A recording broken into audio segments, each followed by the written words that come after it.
Hello engineers, welcome back to our series work during BTech. अभी तक हमने इस सीरीज में जो भी देखा उससे आपका इंजीनियरिंग मैथमेटिक्स टॉपिक और डीएसए और सी प्रोग्रामिंग मतलब बेसिक आपका कवर हो चुका है।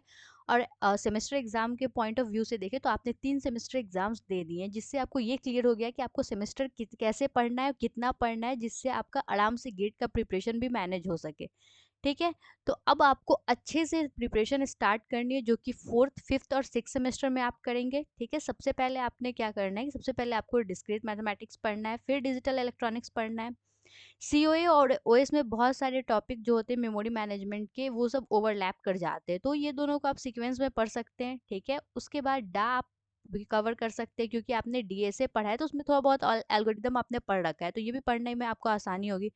उसके बाद आप डीबीएमएस पढ़ ले, और पहले फ्लैट पढ़ेंगे तो सीडी पढ़ेंगे, क्योंकि सीडी का 25% टॉपिक जो है फ्लैट में कवर हो जाता है। उसके बाद आता है कंप्यूटर नेटवर्क। कंप्यूटर नेटवर्क बहुत वास्ट टॉपिक है कंप्यूटर साइंस का, और बहुत इंपॉर्टेंट टॉपिक भी है, तो आपको इसको अच्छे से कवर करना है। अगर आप अपने सिक्स प्री फाइनल ईयर में गेट देना चाहते हैं तो आप इसको अच्छे से कंप्लीट करके आप गेट दे सकते हैं, या फिर आप अगर फाइनल ईयर में देना चाहते हैं तो इसके बाद भी आपके पास 1 ईयर का टाइम बच रहा है रिवीजन करने के लिए।